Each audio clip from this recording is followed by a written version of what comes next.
Olá, estamos aqui para a apresentação do programa Direito na TV, uma iniciativa da Unisul TV em parceria com o curso de Direito. Meu nome é Lester Camargo e sou professor e coordenador do curso de Direito da Unisul, campus de Tubarão. O programa também é apresentado pelos professores e advogados Maurício Zanotelli e Fábio Holthausen. O programa Direito na TV tem como objetivo discutir temas jurídicos relevantes e de interesse da sociedade, fazendo com que a comunidade conheça melhor o funcionamento da justiça, bem como possa exercer melhor a sua cidadania. Nesse sentido, colocamos à disposição de você, telespectador, o e-mail da produção para que sejam encaminhadas as dúvidas, as sugestões e as opiniões acerca dos temas aqui discutidos. E no dia de hoje comentaremos acerca do tão discutido e aguardado novo Código Florestal.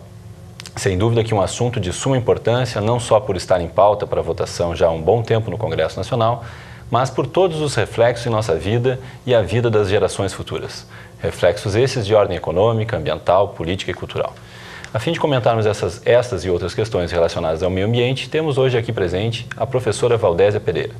A professora Valdésia é graduada em Artes pela UDESC, em Direito pela Unisul, é especialista em Artes Visuais pela PUC, em Gestão no Ensino Superior e Direito Ambiental pela Unisul, mestre em Teoria da Literatura pela PUC, doutora em Mídia e Conhecimento pela UFSC, atualmente professora dos cursos de Direito, Moda, Arquitetura e Urbanismo e também coordena as atividades culturais da Unisul de Tubarão. Muito obrigado pela sua presença aqui, professora Valdésia. Olá, eu que agradeço a participação. Um currículo extremamente eclético e amplo, né, professora? Estudei muito e fiz muitos filhos. Ótimo. Professora, para início de conversa, né, discute-se a votação e aprovação ou não de um novo Código Florestal. Isso. Pergunto à senhora, a fim de contextualizarmos melhor esta questão para o nosso telespectador. Já não existe uma lei, um código que regulamente essa questão, uso do solo, proteção do meio ambiente, proibição de desmatamento? É a primeira vez que nós vamos ter uma lei dessa, professor? Não, na verdade, existem leis e não é de hoje. Nós temos, especificamente sobre a regulamentação das florestas brasileiras, um decreto de 1934.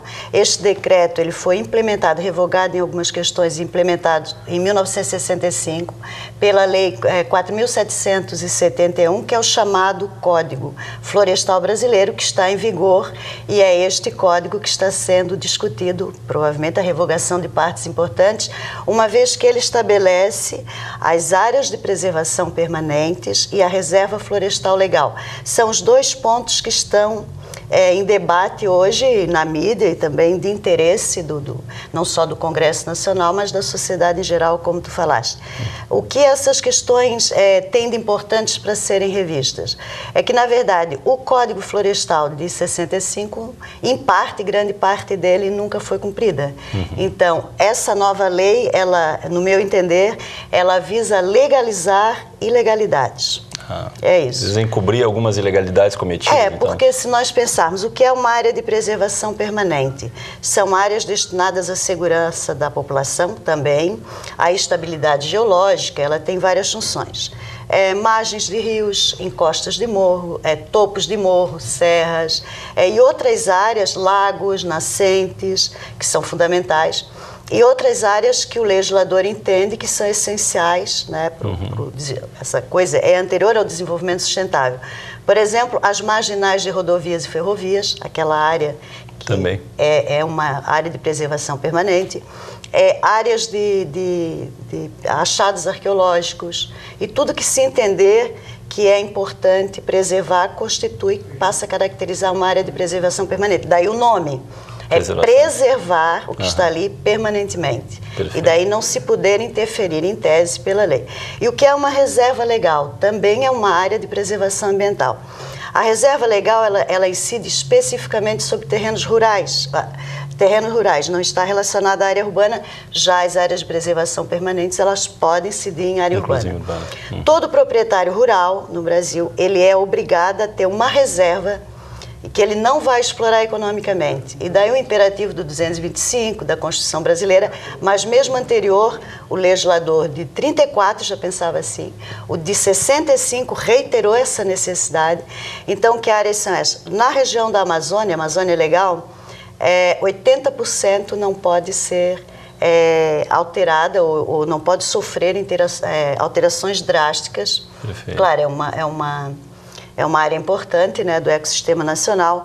A região do Cerrado está em 35% e o sudeste, o resto do país, no caso Santa Catarina, é 20%. Então, eu tenho 10 hectares, eu posso explorar 8 hectares. Eu tenho que ter 2 para essa reserva. Ninhais, nascedouros, enfim, mata nativa.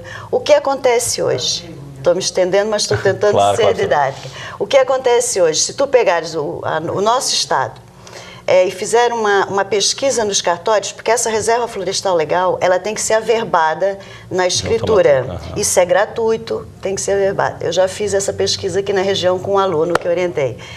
Não existe. Poucos são os proprietários de áreas em área rural que averbam, que tem. Isso é no Brasil inteiro. Não tem fiscalização. Muitos cartorários nem sabem disso. E quando é que o proprietário rural ele se obriga a averbar? Quando ele precisa de um financiamento público para um investimento. Então, no caso, Banco do Brasil, se não tem averbação... Não se libera o financiamento. Não se libera. E o que a nova lei está prevendo? A nova lei prevê. A nova lei prevê, lá tem uma questão que eu acho importante a gente discutir e trazer à tona, que isso não é neurose de ambientalista. A questão não são os ecochatos, como alguns chamam. Não são os ecochatos. Eu sempre me vinculo a áreas assim que eles consideram pessoas meio fora, ambientalista, meio ambiente e arte. Mas eu acho que são duas coisas interessantes, importantes. Muito. Então, o que prevê a nova lei? Proprietários rurais de 4 módulos fiscais, que vai de 20 a 400 hectares, eles ficam isentos de preservar a reserva legal.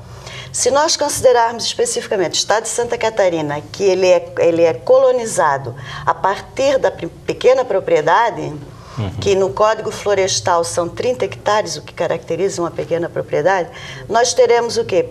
Praticamente toda a nossa cobertura vegetal desprotegida, excetuando-se as áreas de preservação permanente, que também é outro problema sério que não se cumpre. Então, professora, praticamente no estado de Santa Catarina nós estaríamos isentos dessa questão com relação à proteção. Essa isenção... Pela propriedade, pelo tamanho da propriedade. Isso, essa isenção já foi discutida, proposta pelo Código Ambiental de Santa Catarina, em que pese ainda está se discutindo a constitucionalidade dele, a competência, mas justamente foi para sanar o que todos discutem.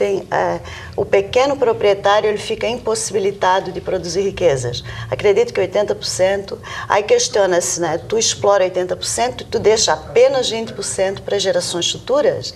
Será que isso é muito? Essa proporção é Essa proporção é muita, né? Será que a vida aqui na Terra está restrita ao momento histórico presente?